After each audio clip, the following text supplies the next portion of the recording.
Hello and welcome to The Agenda with me, Graham Hughes, and also, hang on, with Phil, if Phil will appear. Oh, there he is. Hello. Sorry about that, Where Phil. am I? You weren't on the screen, it was just me. Oh, It was just okay. me on my own. That went wrong, didn't it? Anyway, this is Phil Moorhouse from A Different Bias. I'm sure you're all already subscribed to Phil's channel, but if you're not, you should definitely subscribe. I'm Graham Hughes. Welcome to The Agenda on Politics Social. Big shout out to Alan and Martin and Benjamin in the chat. Yeah, sod Andrew. Andrew can go and do one. No, Andrew Dixon, he was very generous this morning on the show. So Andrew as well, if you're watching, thank you. Dave W. and MZ and Graham Haller and others. Graham, great name, Graham. I like that name, Graham. And Grimfan999. If you'd like to join our friends in the chat there, just hit that subscribe button. And you'll be able to join in with the chat. Whatever the hell we're talking about. We're going to be talking about Farage. I'm really sorry. But it's okay. We won't be showing any pictures of Farage. It's a Farage-free zone, this channel. We don't like showing pictures of him. Yeah, they seem to be doing rather well in the polls at the moment, Phil. Phil, help, Phil. Well, help. I mean, in the polls, in terms of the national voting intention polls, Labour, the Conservatives and Reform UK are, and they have been for some time now, basically all on the same level. Like 1 point or 2 points here or there is within the margin for error. So they're all basically on the same. But isn't that terrifying? Yeah. What's really weird, though, because I would have thought that what's happening, so they already took a lot of the votes they got in the last election would have been from former Conservative voters. And you would have thought they squeezed the Conservatives for pretty much all they can get.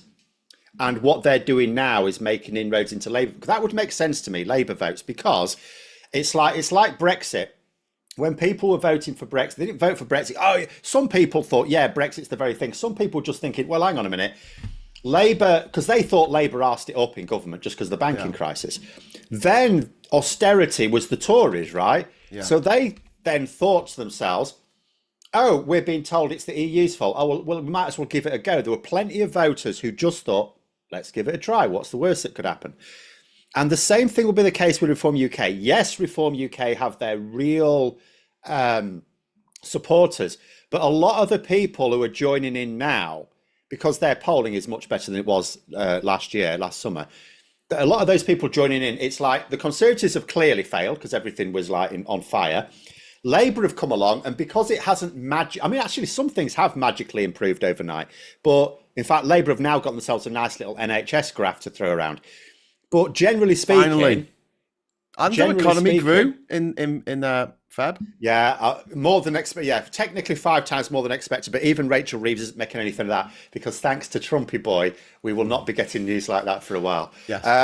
Anyway, despite that news, so people don't see the instant changes and they think it should happen quicker than others. And I can try and argue. Look, the budget has only just been implemented, like literally last week, and the legislation, a lot of it is still going through. The workers' rights legislation, it's still going through Parliament. The planning reforms, still going through, everything's still going through Parliament.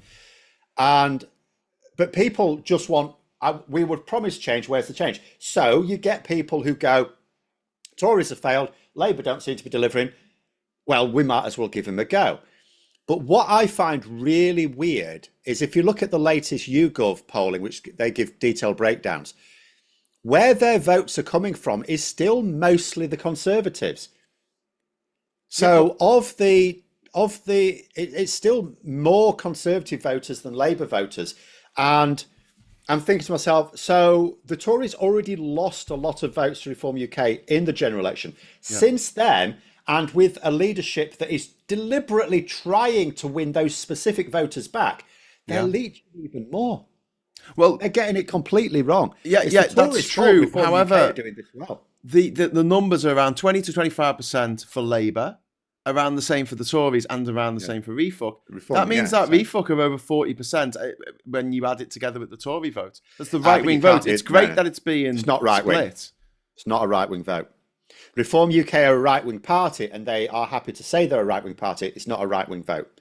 There's a lot of left in British, like again, people, when you think of left and right, you can't just think of left and right. You also have to think of that's economic policy. Okay, you also have to think of social policy. There are lots of people in this country who are left-wing, but socially illiberal or authoritarian, and there is no political party, there has been no political party trying to win those votes until Brexit Party, I suppose, first, but Reform UK.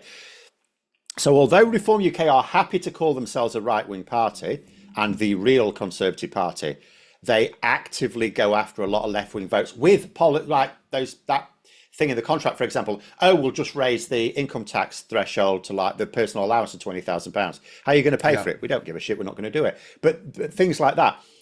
We've even got Nigel Farage now going, save British steel jobs. He doesn't give a shit. But well, he's saying to nationalise them. He's saying to nationalise the steel. Well, because there's nothing else you can do, is there? No, they have to nationalise it or it's going to die. Yeah, he can't say we should just let those jobs go. But that's what I mean. So although he is left right-wing and although his party is openly right-wing, their votes are not all right-wing. We've got a Tim Ballum in the chat. Thank you, Tim. You're very generous. He's given £5. You must remember that Labour that have gone to Reform are the previous leader's supporters. In some cases that will, and I know that's true because in my local area, I obviously know some of my local Labour people, that actually has happened. I don't know that that's the case on a national scale. That's. I mean, it's not the last thing we could have expected, but. I mean, it's a bit weird though. It's a bit on the nose, isn't it? To go from being anyone who's a Corbyn supporter, because I used to be, and I would have thought that comes from his strong socialist roots, like pro-nationalisation. Also, Phil, he's just a posh prep school twat. But nonetheless, that's what I would have thought. People are like in this country. They hear a posh accent. Well, I do. I see some of them. They're like, he sounds posh. But yeah, I actually know some die-hard Corbyn fans who are now Reform UK. They're cheering on a former city trader who wants to privatise the NHS. I mean, that's it's almost as though they probably didn't really care about politics. It was all about, celebrity. Or being angry. I think, and I do think there is some of that. I think some people just want to be angry.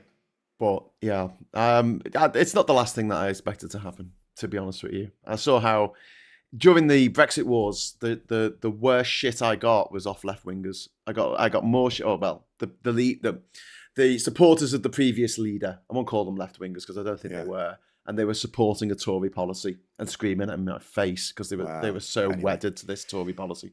But anyway, in the here and now, as I say, I did find it a little surprising the Conservatives are losing more votes to Reform UK than Labour are. Labour are mostly losing theirs to the Liberal Democrats and a few to the Greens, as you'd expect. That makes sense.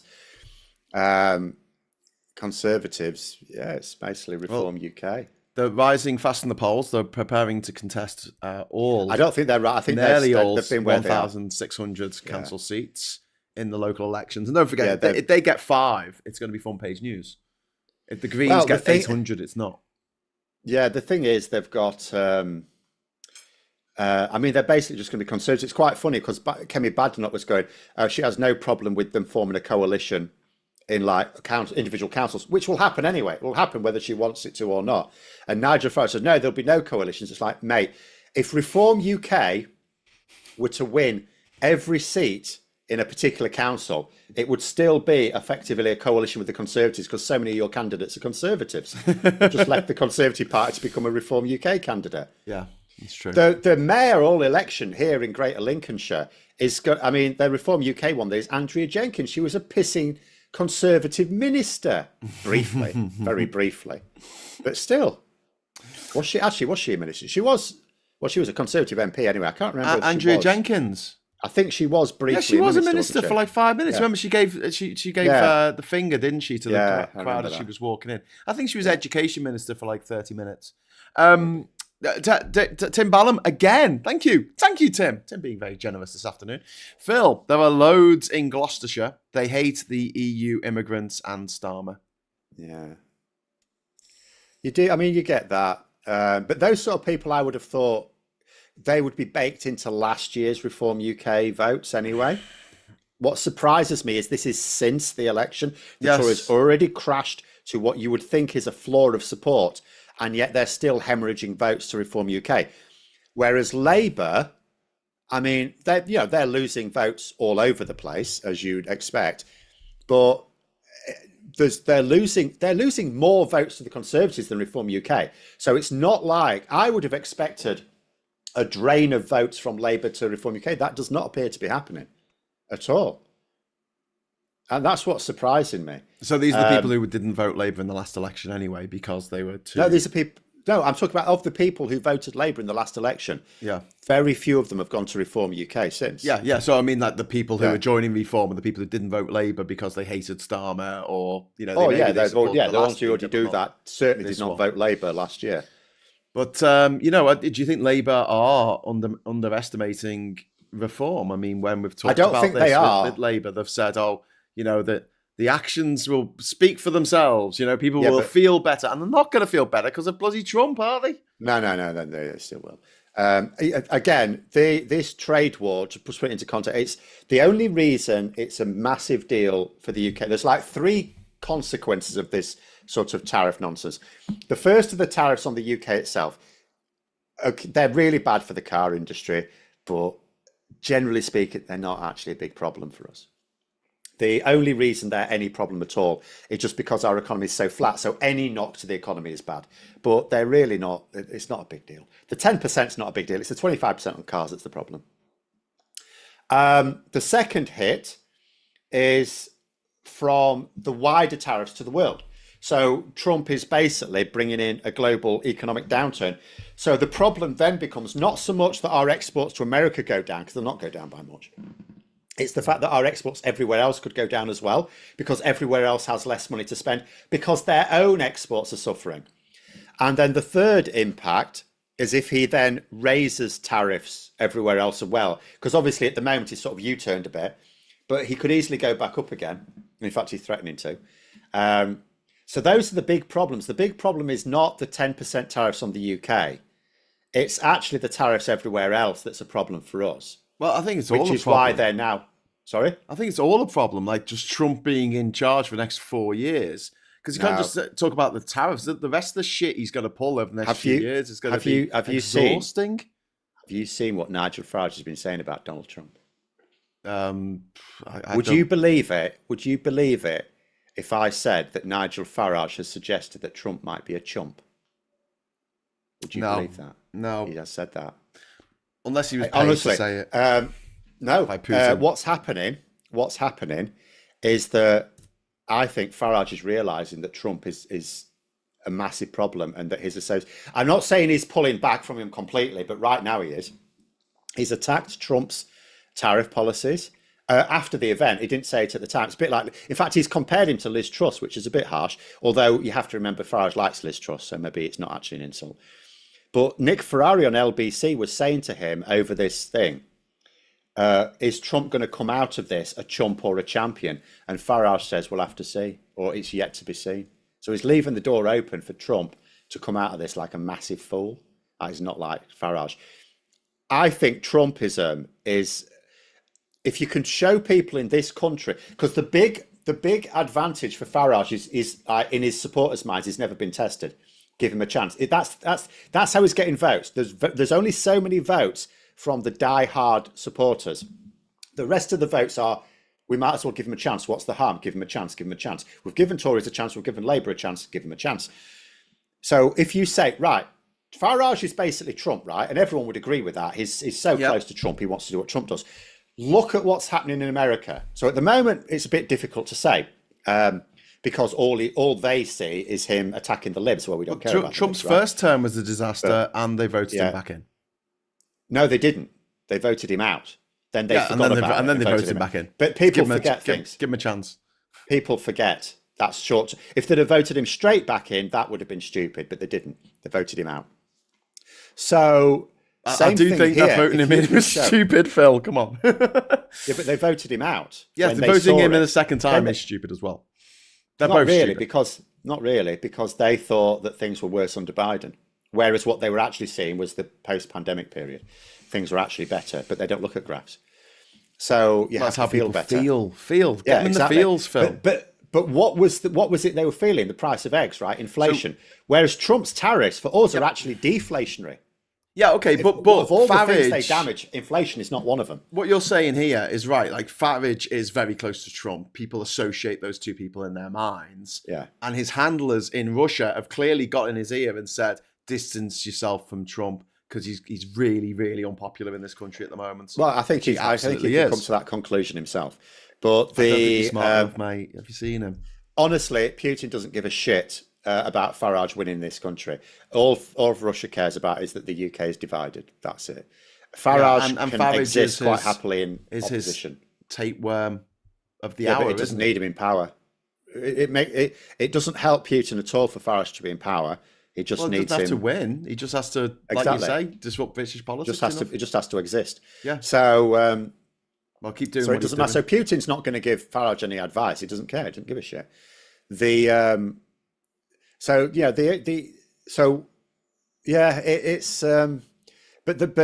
if you can point out that Trump is damaging, get people in this country, like ordinary people in this country, to see ordinary Americans suffering and go, that's Trump, and therefore that would be Farage in this country. I think that's a big stick to beat him with, and that is why Farage.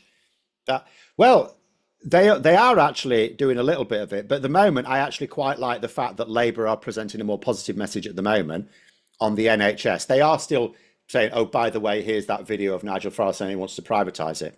It's quite funny because I get comments on my channel whenever I make this guy, prove it, you've got to prove it. I've linked a video to him saying it, mate. Now you've got to prove it as the video there. I'm not watching that. Yeah.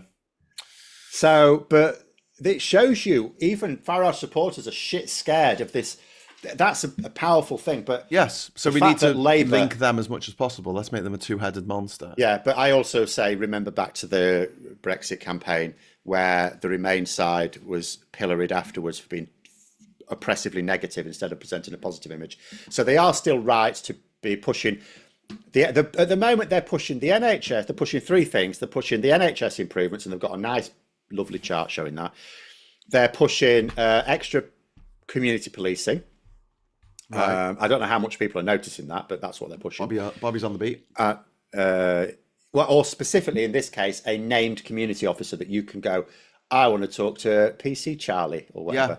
Yeah, that is such a good idea. Like, have someone that because what are you supposed to do if the kids are tearing around your village on quad bikes? Like, you're not going to call 999. Why would you? No. But if you had a text number that you could just text PC Plod, who then text them and say the kids are out again, and then they can pass the message on. So I think that is it's something that we've had talked about for as long as I've been alive, Phil. I can't remember when politicians didn't talk about putting more bobbies back on the beat. Yeah. They never do. But let's see if we can't now. We need too many of them. But anyway, there's that. They're pushing that. And then obviously, of course, is the Bedford theme park, which apparently is going to have a Lord of the Rings section. How can I have a Lord of the Rings? That's not Universal. I have no idea. That's just what I've heard. Oh, okay. Well, maybe they got the rights to it. Fucking brilliant. Because Universal, I mean, I'm not into theme parks, but I have to say, when I was a teenager and I went to Universal Studios in Florida, it's very good. Yes, it is. And it's going to bring in billions in revenue.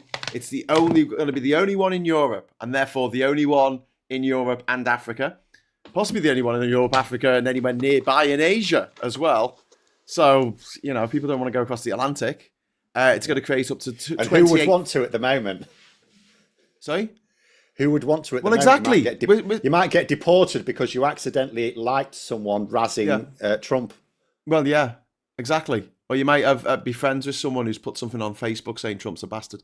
Up to 28,000 new jobs. It will boost our economy, the economy of this country, by £50 billion. Just to put that into perspective, the what's it called? How much does the fishing industry make in this country? About 1 billion, is it? If that? I can't remember exactly. It's not very much. So 50 times more than our entire fishing industry. industry. That 50, by the way, I don't think they mean in a year, to be fair. Oh, no. But I mean, it's going to be worth, It's huge. And I'm so glad it's coming here. And it just blows my mind that you've got the usual suspects, the newspapers saying, oh, this is going to be terrible. It's going to be terrible. Good. Think of all someone consider the pigeons or whatever the fuck they're pretending to complain about. And you know that if Farage had come up with this, they'll be all like, "Oh my God, everyone get down on your knees and worship at the gates of Farage." Quite funny is because the Tories tried to claim credit. Now, to be fair, you've only just left office. And some of these things will be in the pipeline for a while. So obviously these talks began with the Conservatives. So the Conservatives, as you would say, hang on a minute, we got the ball rolling on this. But they're so terrible that Lisa Nandy managed to turn it as an attack against the Tories because, it was being put to her on like Good Morning Britain or something. But the Conservatives say that they'd been working on this for years. And she actually said, yeah, that's the point, for years. Whereas we came in, prioritised it and got it done. So it helps segue into Labour's planning reforms, like, stopping things getting stuck in planning for years and years. Yeah, which is something that I think Liberals all over the world, that is the lesson they need to learn. Because, yes, we can take all views into consideration, but also if we do that, nothing gets built.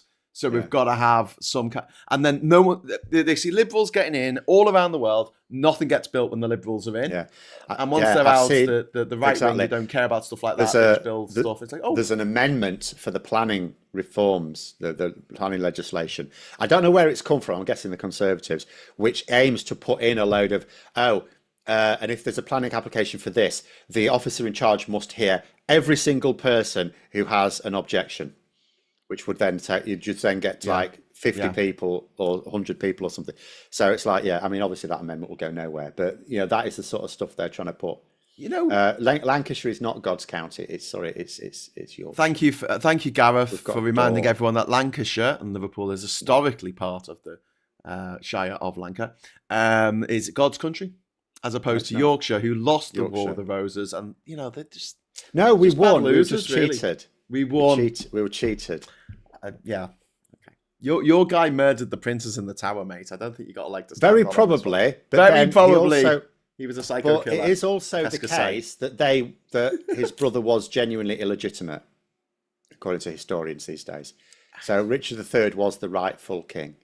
Well, yes, okay, fair enough. But then he got rightfully it was killed with a sword up his arse at the Battle of Bosworth. No, that was Edward II or something. No, he did. They found his corpse. It had a sword up its arse. Okay, well, either way. And he had a hunchback. It was all true. No, it was all true. That was Tudor propaganda. No, they found his body, Phil. It was all true. I know they have. He's not true. He had a hunchback and he had a sword up his bum. He did not have a hunchback. He did. He had scoliosis. He did. Honestly, mate. They found him under a car park. It was violent times. Mistakes were made. Captain says they'll never get over it, Graham. Look, we all came together and we made a beautiful Tudor rose. There you go. Yeah, that's good marketing, man. Good marketing. Proper rose is white. No, it's red and white. It's a Tudor rose. Anyway, good marketing. I'm just saying, they had a good marketing department back in the day. But yeah, Gareth is correct, says Gillador. Someone was saying that they live in Helsby, which is in Cheshire, and they're a bit worried about the whole fuckers doing the refuck thing. And I think, well, you live in Cheshire, so I'm really sorry. I can't do anything for you. You are on the side of the Mersey. You should really be in Merseyside, and then you could be all like Labour like us, but sorry. Well, not you, Phil. You live in Lincolnshire. You're going to be pure. Yeah, you're going to be refuck as far as the eye can see. Well, I mean, the MP is Labour now because it's tacked onto a bit of Doncaster, but that will not last forever. Oh, that's sad. But yeah, the council. I mean, the council is so Tory that Labour, when it comes to local elections, they don't even bother. They just have paper candidates. They don't even campaign. They don't even put leaflets through the doors. They don't bother. And it's, I was saying in the WhatsApp group earlier, like round here, the potholes are horrendous. We have potholes in the pavement, the potholes in the road are something to be wondered at. And what happens is, just before the local elections, they re-tarmac some stuff. And then there's nothing again for 4 more years. Yeah. It's like the Tory council right here don't even try. They do not even try and win your vote. And yet they are so confident. Even Labour don't bother campaigning around here in local elections. But anyway, it is very Tory. Lincolnshire's very gammon. It would vote for Reform UK even if Labour were doing brilliantly, I bet you in a few years' time, if everything's going marvellously, they'd still vote Reform UK or Tory. What is it about Lincolnshire? Is it because it's like there's just something some in the parts of the water? country. Is there more lead there? There's a lot of inbreeding. Oh, okay. Everyone looks like a potato. So that's historically what's happened, I think. Does Lincolnshire extend to the coast? It's not landlocked, is it? Oh yeah, no, it's huge. I mean, Yeah. I'm in North Lincolnshire. It's like North Lincolnshire, North East, and then just Lincolnshire, which goes all the way down to Peterborough, Cambridgeshire. It's just above Cambridgeshire, the southern bit of it, and it goes obviously Skegness is Lincolnshire, like Tysus. Aren't you worried about living in Lincolnshire and you'll stop being a Yorkshireman? No, because I'm close enough. Are you sure? Yeah, it's not far away. It's a few You've lived miles in Lincoln too long. There's more potato now than man. Lincoln and evil. Poor old Lincolnshire. Maggie Thatcher came from Lincolnshire, so Grantham. Yeah. So nothing down for them. Put a statue up of Thatcher and then let some old lady graffiti on it. Hey, don't denigrate potatoes like that. We'll be in trouble if they ever try and put a statue of Nigel Farage up anywhere. I want his reputation to be utterly destroyed at some point. I hope it will be. I mean, why is he not in jail? Can we talk about this for a moment? Explain to me. He may not have committed any actual crimes. I'm an idiot. No, because there's a woman who tweeted that you should go out and burn down some asylum centres, and she went to jail, didn't she? So why has Farage, who tweeted out mistruths last summer that he was repeating from Andrew Tate, the sexual assaulter, the rapist, allegedly. He boasts about it. Yeah, okay. Well, it's only allegedly because he hasn't actually been convicted yet, but he boasts about it. Yeah. Okay. So, why did no one bring charges against Farage? No, I quite agree. Is he being protected by the deep state? I don't think so. But at the same time, I don't think so.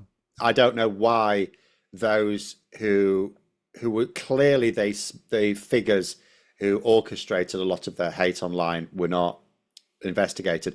It may well be that they've just decided that the bar for making charges is far too high. Who knows? But if could we bring a civil case? Then you can try, but those things almost never work. But what I would say is when Starmer last year said the law is already sufficient to bring these people to justice, what I would say is that's fine. If that's the case, then the people who orchestrated this will go. The only person there were some organisers who've gone to prison for it. But in terms of like the big names, the people who spread the misinformation, the only person who was even investigated was Bernie Spothoff and the right-wing gobshite. And she wailed about that.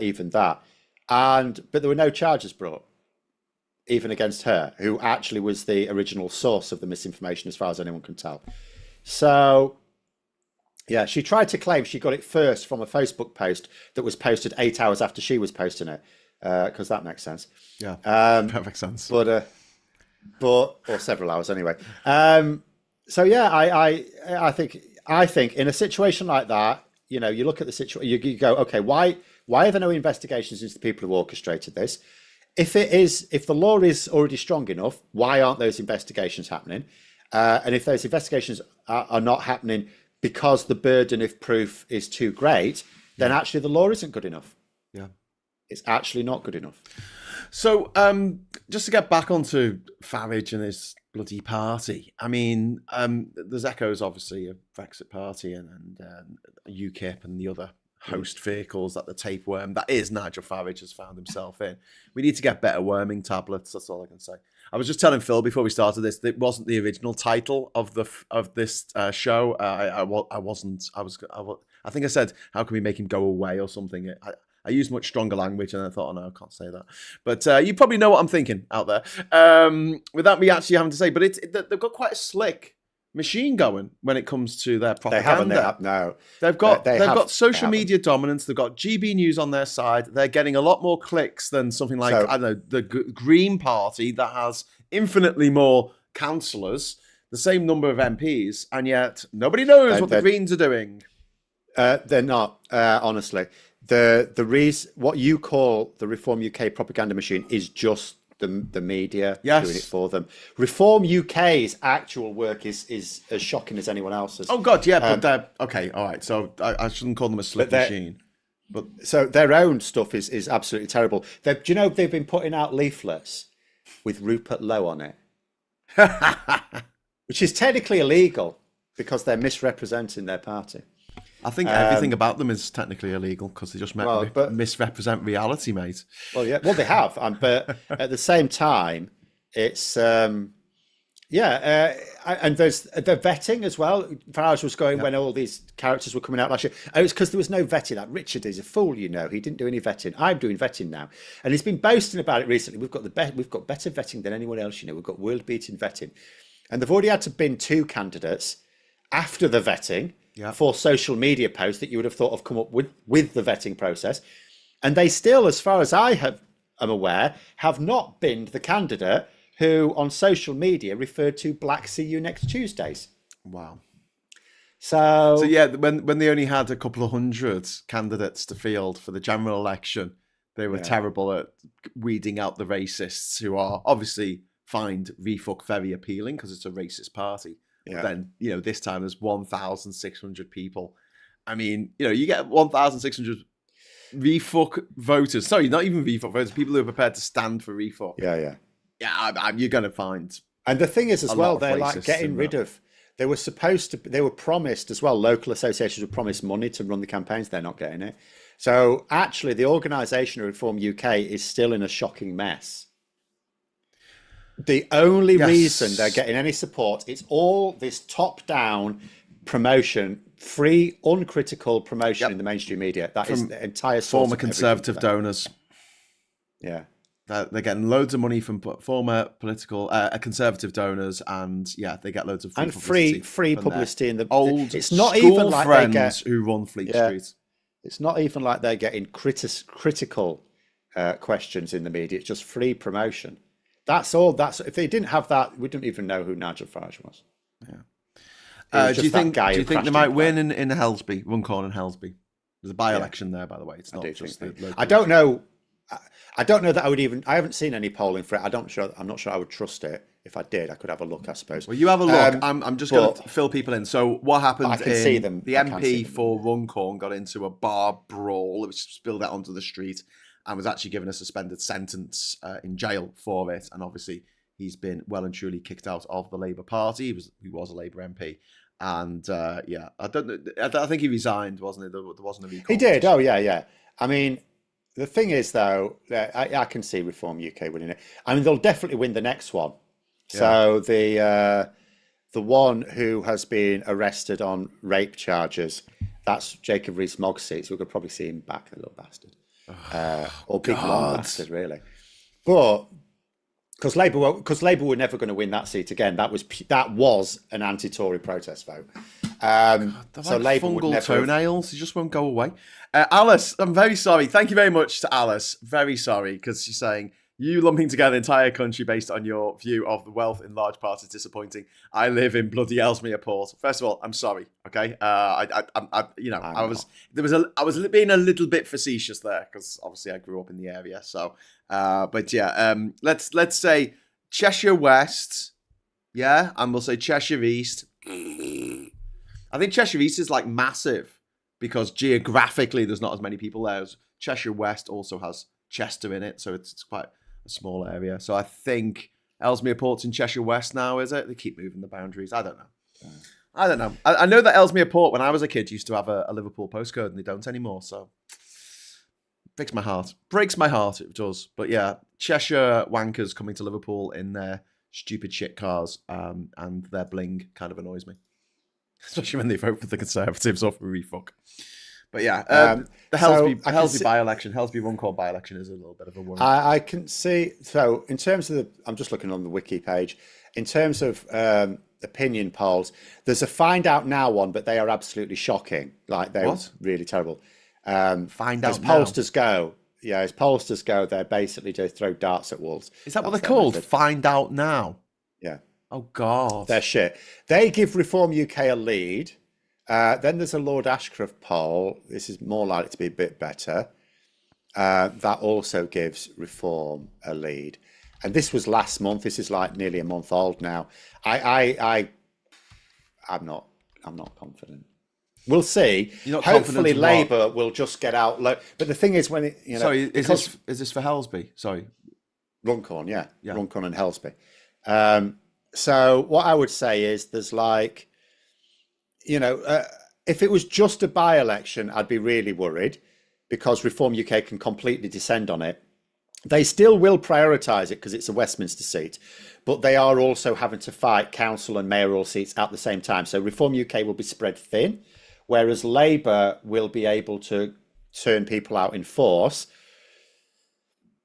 But, yeah.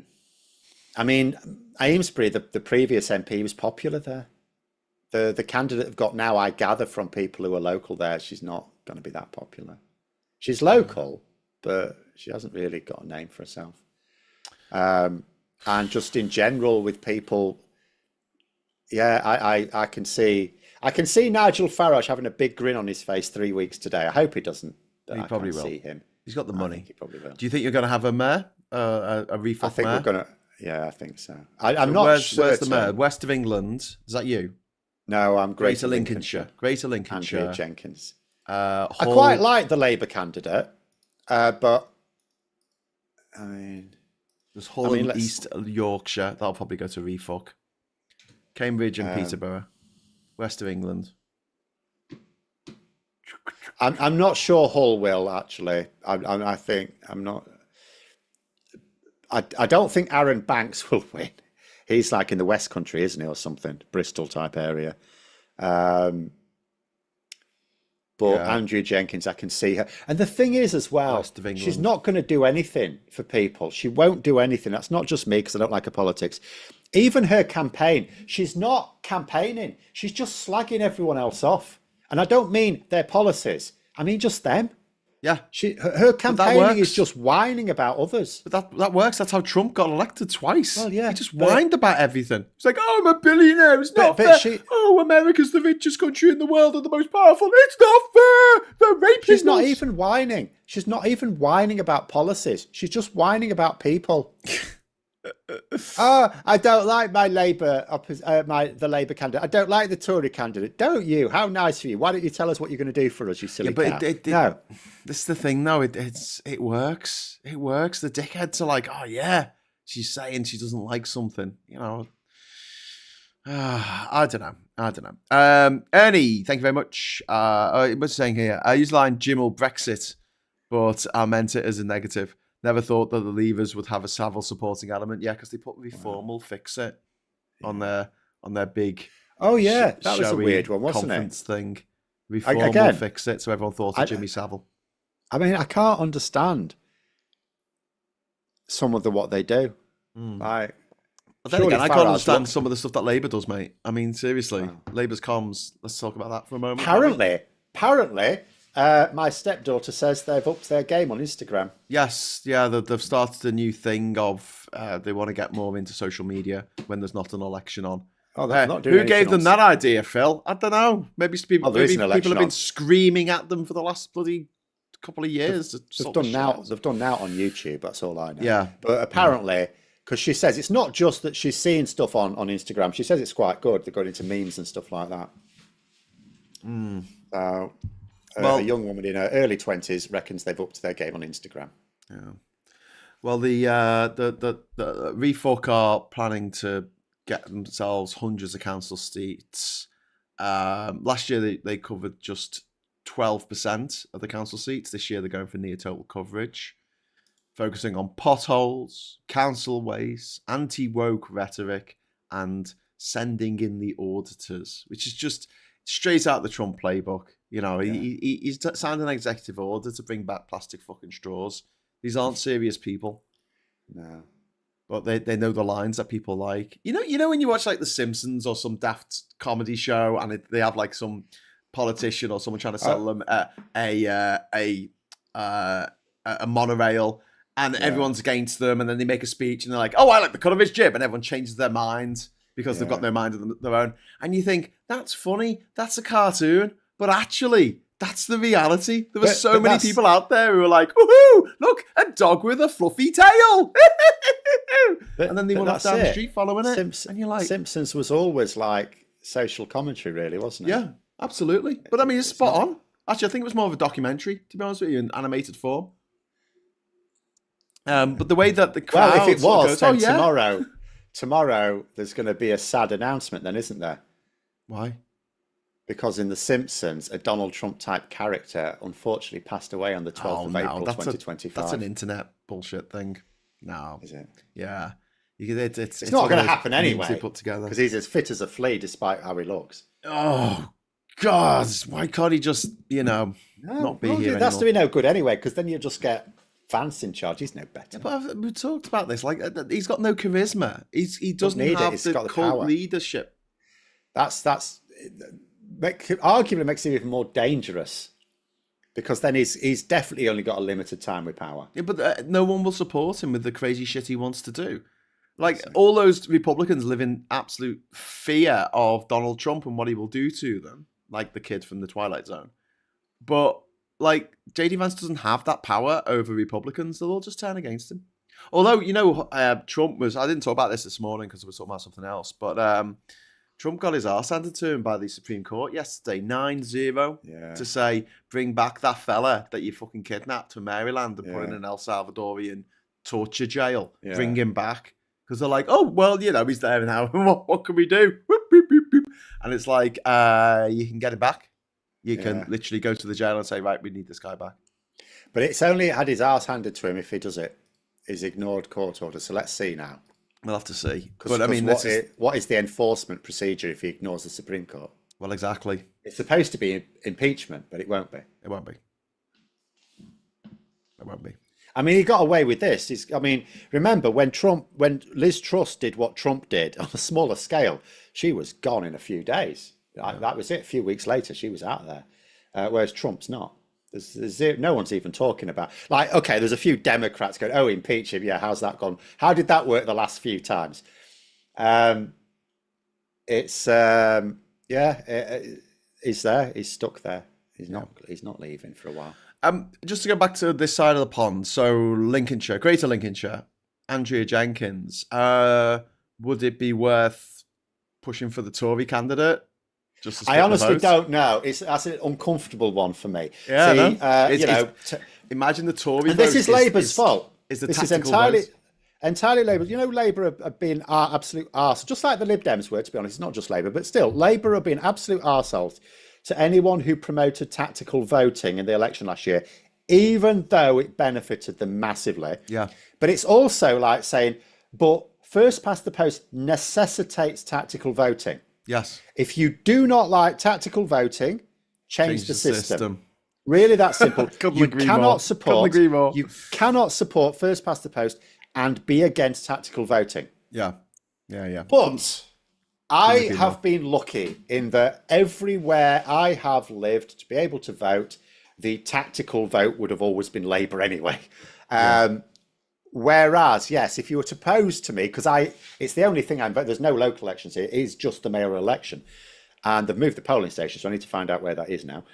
But I also notice actually on the cards, it's now more prominently telling you about voter ID. So hopefully, that helps a bit.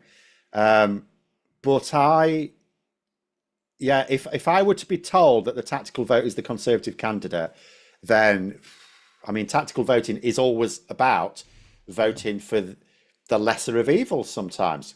It's just that I don't know that's the case.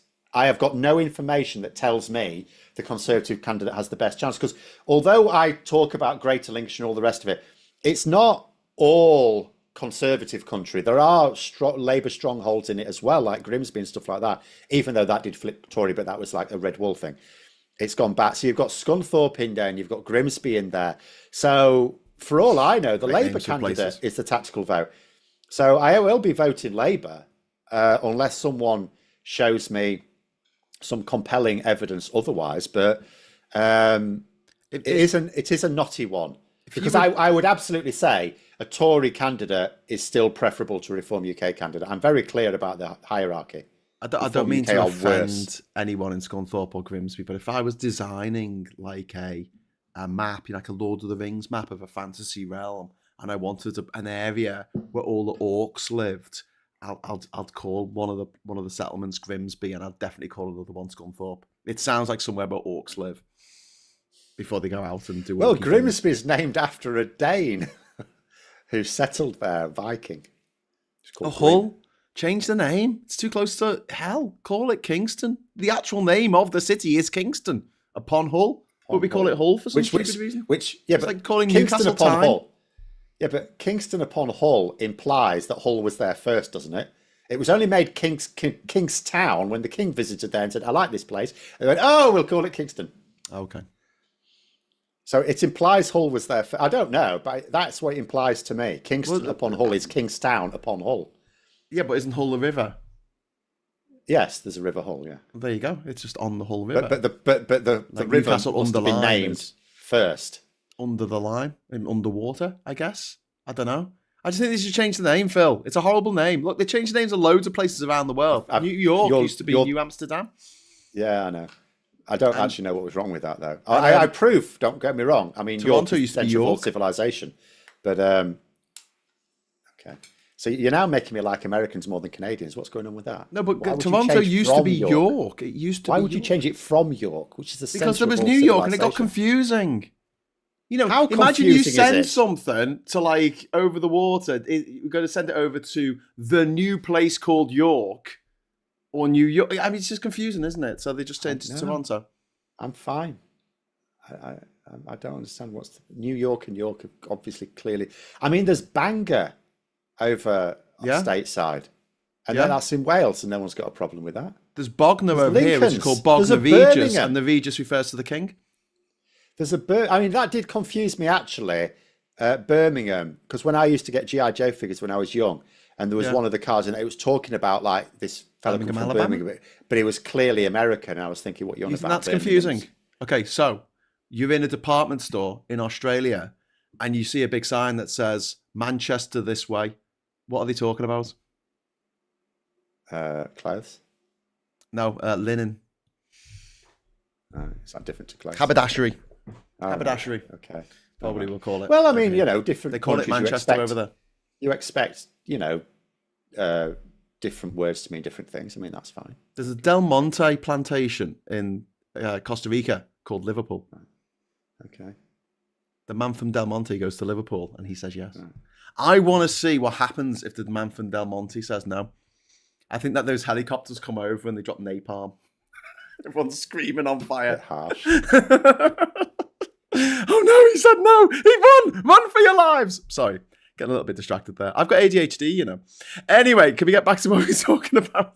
The dangers of what we're facing. The main dangers is rhetoric. Well, The fact that he is, because now, I mean, he always was platformed far too heavily in the news. Yes. But now that he is the leader of a political party that they can claim is sometimes in first place, but usually in second place in the polls, it just gives them license to just platform him all the time.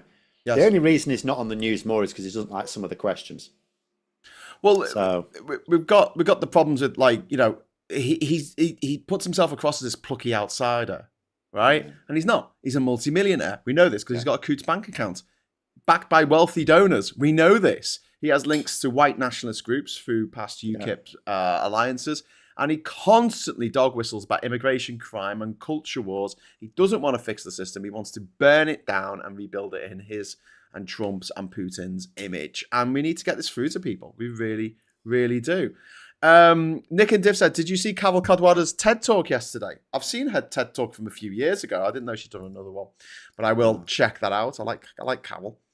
She was sitting behind us in the cinema when we went to watch Asif Kapadia's film 2073 last year. And we didn't realise till the end.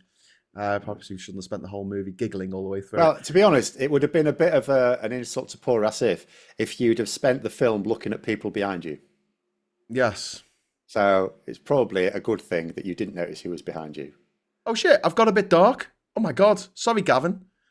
I'll change my exposure on my camera. Oh no! I think he means thinking dark thoughts. I don't know. Maybe I just went dark. I don't know. Maybe my My stream turned off. No, it didn't. I don't know. I have no information on this. Right. Can Labour win in this this election, or do you think Labour should just? It doesn't matter. It's only local elections. No. You've got to fight for absolutely everything. I mean, there's different elections. There's mayoral elections. We'll just have to see how the chips fall on that one. There's the local elections. The Tories are going to be the big losers on that one, although you don't expect the press will probably just poke at Labour ones if they do, but I don't know how that's going to work. I have no idea. The Runcorn by-election is the big one for me. Yeah. Could be tight. And I actually don't care, because like what will happen is if Labour win it, then they'll say, oh, but they had this like 35-point lead when they won it last year, and now it's like 2 or something. And I really won't care. Yeah. First of all, in a by-election, you don't get as many people voting. There are people who only vote when it's time to change the government or just for the government. They don't vote in by-elections because they know it's not going to change the government. Yeah. So the turnout will be really low, which again helps Reform UK. But I don't see people voting tactically for Labour because there'll be lots of people who might like to give Labour a bit of a punch on the nose as a warning. That's what you do in by-elections and local elections. Well, exactly. So is it worth Labour really pushing for this? Yes, they must really push for it. Okay, so what have we got on Nigel Farage, apart from the fact that he may or may not have killed the guy who... Well, the things they're pushing is the fact he wants to privatise the NHS is a big one, alongside Labour's graph of this is what we do to the NHS. Yes, he wants to make an insurance-based NHS model. We know this. He supported Liz Truss's economic policies. Yeah. He supports plans to scrap employment protections, and also he wants to slash taxes for the rich like himself. But is that enough? Most Reform voters don't give a shit about all that stuff. They just want change, disruption. No, it's not Reform voters trying to win over. It's just ordinary voters. That's all that needs to be won over. It's just normal voters who will turn out and vote, and they care about the NHS.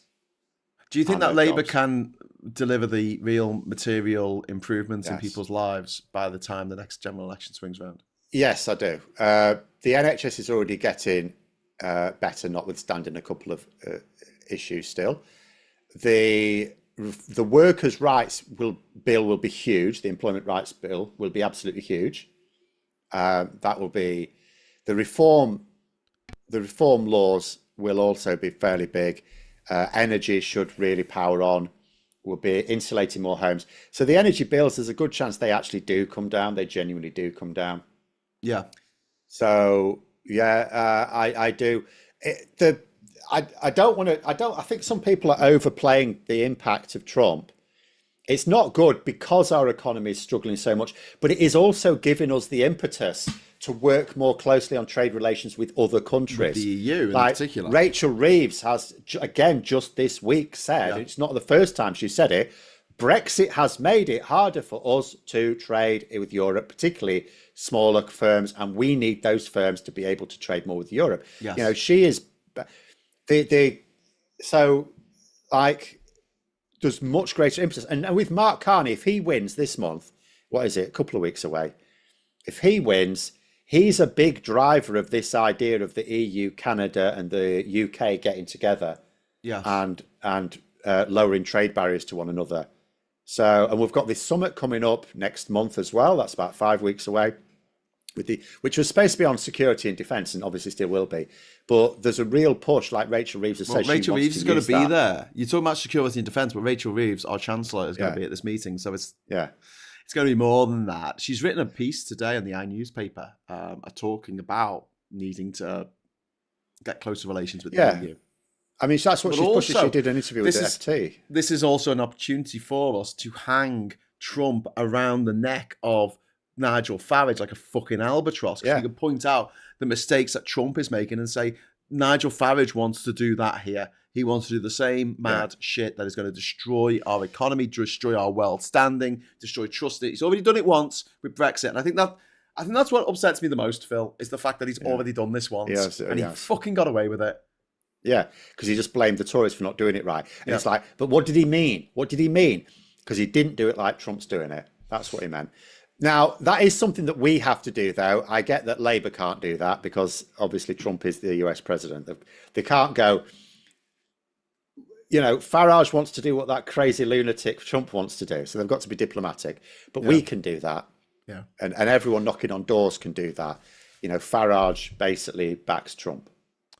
Yes, and we need to get that message out to as many people who can listen. Hey, so everyone told me yesterday it's a new TED talk by Carol Cadwalla. It's very scary, says Nick and Diff, and it's supposed to be very good. Alan Jackson says, "Don't expose yourself, Graham." Now, I'm smart enough not to do that on the internet. Graham's exposing himself. He's definitely going OnlyFans, says Ernie Burns. Warren says, we have an insurance-based health system. It's called national insurance. Yeah, but it's not private companies making loads of money out of saying no when you have an operation and that you need to keep you alive, and then they say, no, we're not paying for that. You have to pay for it yourself. And Farage would make sure that these private health companies had access to all your data, including genetic data, so that they could decide which ailments you might be more susceptible to and massively raise your premiums or deny you cover altogether. 4DME says, Graham has an OnlyFans, ? No, I don't have an OnlyFans. I'm thinking about it. Seriously, considering it. I could do it with the money. Grimfang is also agreeing with us about the opportunities that Trump being in charge in America is giving us. It will allow Labour to press nationalisation more aggressively. Absolutely. So we're already seeing the renationalisation of the trains. We're seeing the renationalisation, I think, of British Steel in the next few weeks. I think that's going to come along. And also the water companies, I think they're going to be renationalised by the end of the year. I don't know about by the end of the year, but I can, if you look at the legislation, which has now, that is some legislation that has now passed. Yeah. It just doesn't seem to me to be a sustainable funding model water companies have. Yeah. At the same time, we can't just buy them out because we haven't got the money. Yeah. So it does have to be done more slowly, but we will see on this one. But there's also been, they've nationalised, and that they did spend a lot of money on that actually, service accommodation in this country because that had been privatised. Yeah. So that's been brought back in-house. Yeah. The NHS as well, getting rid of NHS England. Because NHS England, even though it was publicly funded, was what you would create to nationalise the NHS. It was a separate entity, separate from government, that could actually run it as a private entity. Not nationalised, privatised, you mean? Sorry. Yeah, privatised, sorry. Yeah. They were creating a private health company. Yeah, with NHS England. And also put another layer of bureaucracy in there so that people's health outcomes weren't as good. But, I mean, one of the things I just want to say before we wrap up in a couple of minutes is that it's all very well Labour doing this stuff, right? But they've got to be able to communicate it, because this is the big mistake that Biden made.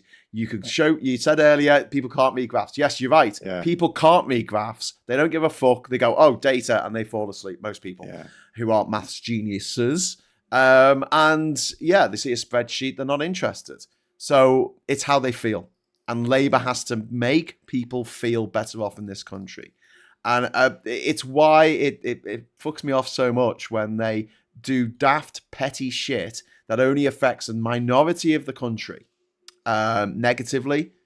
And it's not just them it pisses off all their allies, it pisses off people on side, and it makes us less willing to, go on and on about the good things Labour are doing, because we're like, oh, fuck those guys. And it's something Labour needs to fucking learn.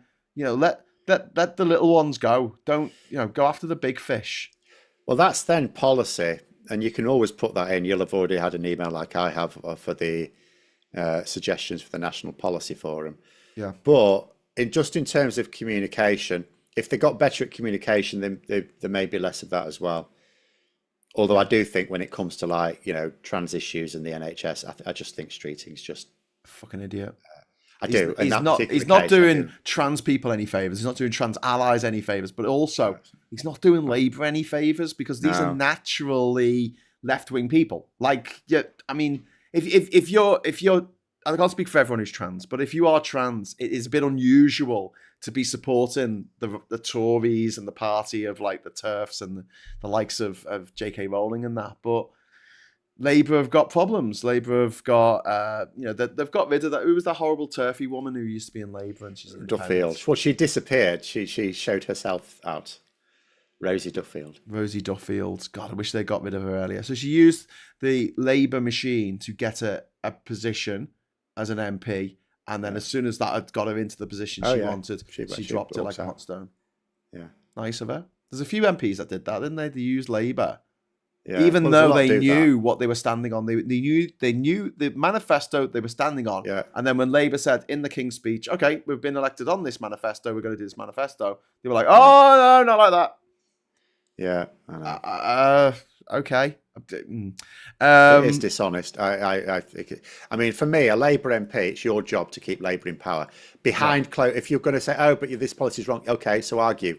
Use your debating skills. You're an MP, right? Yeah. Use your debating skills behind closed doors.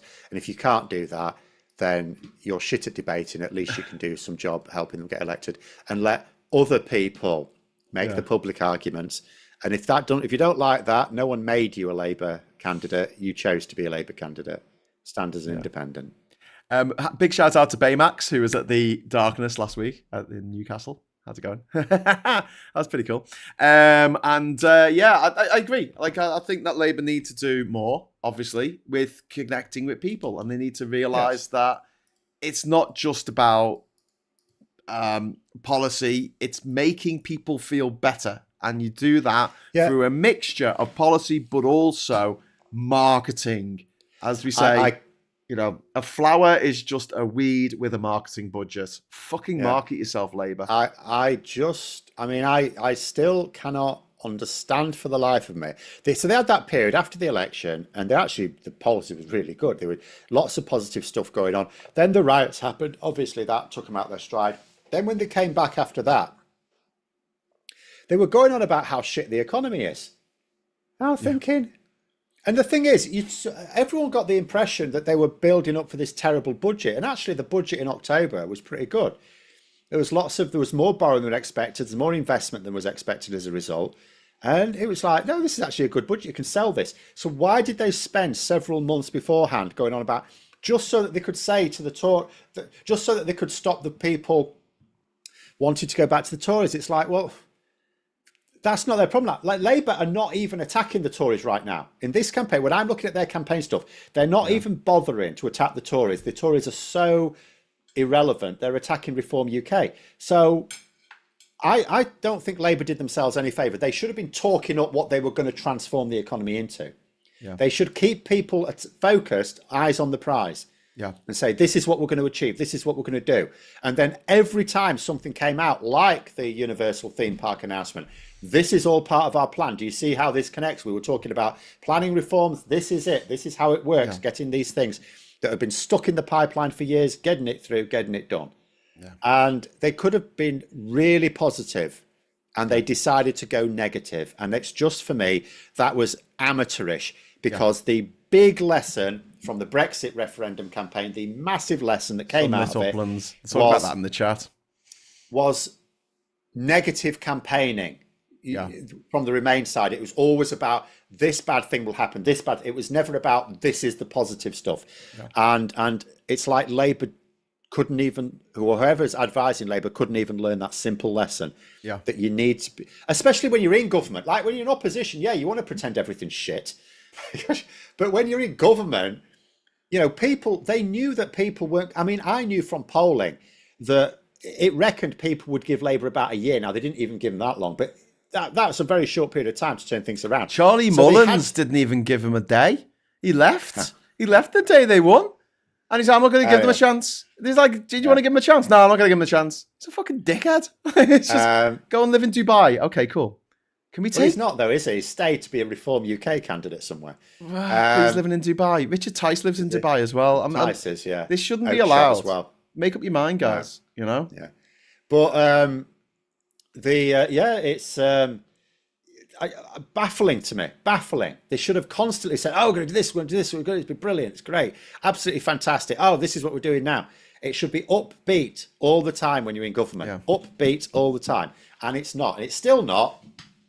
They need a Boris Johnson. They need that boosterism. They just need a message. No, not to lie. I don't mean to have lies and parties and be a sexual fucking love rat. But they don't even need someone with that personality. Starmer could do it. He just needs to use the right... Someone could write bastard words down for him. He just has to. I know he mangles them. He's not a great speaker, but he just has to use the right. They're using the wrong words. It's not they're using the wrong people. They're using the wrong words. I just want to say before we wrap up as well, that in your local elections, if you have local elections in your area, these votes come down to a handful of people. Like only 1,000 people bother to vote in some of these elections. So you can make the difference. And we're not saying, well, I'm not saying, I don't know what you're saying, Phil, but I don't want to put words in your mouth, but I'm not saying you have to vote for Labour. Just make sure that whoever's the strongest candidate, they might be Green, they might be Lib Dem, you make sure you get a bit of support out for them so they beat the refuck candidate, because I mean they're going to spin, even if they only win 2 seats in this, they're going to spin it as we're taking over. People and this is exactly it as well. Reform UK, like the Tories are down and out. They are completely at the moment down and out. They are going to take heavy losses. These local elections are ultimately, it's not about the Conservatives, it's not about Labour, it's not about anyone. It's purely about Reform UK. It's do Reform UK get to boast impressive numbers, and if they do, then Farage is going to be insufferable. Well, he's already insufferable, even more than insufferable. Like a parasitic worm that has just had. Chris said prefer Rayner as PM over Starmer. See, I like Rayner, but she would cost you in the next election. She's too divisive. You've got to have, like, Starmer's like acceptable to people. Also, he is strategic. He's actually been really good in many ways. I really don't get hung up on the odd little thing. Whereas Rayner, there's people love her, but there's people hate her. Yeah. And it's not her fault. She's not divisive. There are some people who are divisive. She's not one of them, but it's just the way it is. Yeah. Catrell has put in, there's a new anti-trans NHS guidance about trans people today. Rachel put this in our chat earlier. Johnny O'Morn has a thread on Blue Sky. We'll talk about that later on the Politics Social Friday night show. So if you join us for that, we will be addressing that later on. But yeah, just maddening. What can I say? But there, thanks for putting that message in about that. I will make a note of it. But yeah, I was going to just make. I was just going to say something before we wrapped up. Guidance. I was just going to say something before we wrapped up about Nigel Farage and helping out generally for whoever stands the best chance of beating them, because we don't want to give them this platform that they will use to further their agenda, which isn't the great agenda. Oh, Draconic, thank you very much for the £5 super chat. That's going to be the last one of the day. Not of the day, I hope, of the afternoon. Draconic, thank you very much. Please read out my first 2 messages. I think it's really important. I'll have to find them. Phil for me. Phil, can you fill for me? Trump has blown a hole. Trump has blown a hole in the last argument of why we should be separate from Europe. Starmer should challenge Trump to offer us a good deal, which we vote on, or we go back to the EU. You can't be anti-Brexit and then use a Brexit argument. So you're using the argument that UK is in a really strong position. No, we must remain incredibly diplomatic with America, whilst then working on closer relations with everyone else. Well, before that, Draconic said Labour needs to take ownership of the sovereignty rhetoric. The Brexiters' big game was using that nationalistic jingoism. It was clear that we would wield power and get a better deal with Trump. But Trump's have blown a hole in that argument. Sorry, I read those in the wrong order. Sorry, Draconic. I was trying to get it in the right order, but I didn't. But no, there is a reason why Labour have an infinite number of Union Jacks behind them when they're giving speeches, because they want to make themselves very, very British and the party of Britain and all that kind of stuff. So they try and lean into that, but you can't lean into it too far. And I don't know. I think that people need to understand that there is a real fear in this country of reopening those Brexit wounds. When Labour are actually, we know some of their rhetoric because it's political, right? Some of it's not been entirely honest. But when they say that, that's actually, I get that myself from people I know who do a lot of canvassing. People are actually, even though the ones who regret and wish we could go back to the EU, they don't want those Brexit wounds opening again, because it caused them real pain within their families and their friendship groups. And so Labour are doing the right thing at the moment in doing what they can quietly in the most boring way possible. I mean, there's like one of the things Rachel Rees has been talking about this week is aligning our standards with the EU, like much more. Now that's already Labour policy. They're passing legislation to make it so that ministers can do that without having to refer to Parliament. So we're passing legislation that allows ministers just align with the EU, and they've put it in something called the metrology bill. So they've made it as boring as they can, which is what they need to do. Now, at some point, the red lines will have to be addressed. I was hoping we might be able to look at the customs union earlier rather than later. Yeah. But nonetheless, it is a real thing that people in this country are scared of the Brexit wars happening again. So you have to work within that framework. Yeah. You see it when you talk to MPs, Labour MPs, and you say, hey, would you do this about Brexit? And you just see the sort of, I don't know, the light goes out their eyes. They're just like, no, don't want to do that again. And it did. I mean, it took up all the political oxygen for 3 years. All of it. Like, we didn't really talk about anything else. And while we were just going on and on and on about bloody Brexit, everything was going to shit. Everything else was going to shit. So yeah, I agree with that. I think there is a process as people get older and they shuffle off this mortal coil and new younger voters come online who are more likely to be pro-European. I think once we get to there'll be a tipping point. Well, even just time, Peter Mandelson has suggested that, when Labour have done their decade of renewal, that will be the time. Now, I would still like it to be a bit sooner than that. But even, even within Labour, there is an acceptance that this is the way we're heading. It's just, so the direction is there. It's just, is it quicker? Is there a quicker way to do it? But the quicker way to do it, do you know what it is? It's to talk to people. Because the reason Labour adopting this position is because key voters are very scared of that, those Brexit wounds reopening. So if you can talk to people, you can hassle your MP all day long. By all means, do it. Why not? They might enjoy the messages, but you need to talk to actual people, particularly if you know people who are part of those key demographics. 50-year-old self-employed men who are as thick as two short planks, or 40-year-old single women, or 50-year-old single women type of thing. These are like key demographics that swing. The votes in elections, and those are the people that Labour focus on with their campaigns. So if you know any of these people, if you see a fella walking down the road with his knuckles dragging on the road, maybe you talk to them, right? Femi's up for that. Femi's always up for a chat with anyone. But yeah, I agree. I mean, it is going to be a gradual process getting back into the EU. And look, no one that I really talk to who's part of like Rejoin or any of these sort of people who want to get back into the EU, none of them are under any illusions or delusions, I should say, that we'll be back in a couple of years' time. They know we're not. We know it's a process, but every step that we take from now on is a step closer back into the EU. Thank God. So yeah, we got to wrap it up there, Phil, because we've been rabbiting on a bit too over time, and I'm sure you've got things to do this afternoon. It's a beautiful day. I'm gonna chop things up in the back garden and pretend it's outside is where the cancer comes from. I don't think that's entirely true, Phil. It's entirely true. I'm a scientist. Radiation.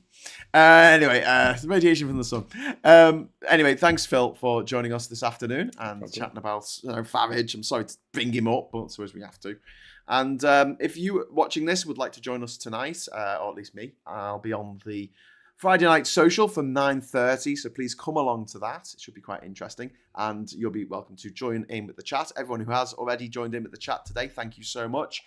You can hit the like button if you like on the way out, and make sure that we get some likes. It's always good for the algorithm. And until next time, I'll say thanks for all the chat. Thanks for the super chats especially. And until 9:30 tonight, I'll say hello, good evening, welcome, and goodbye.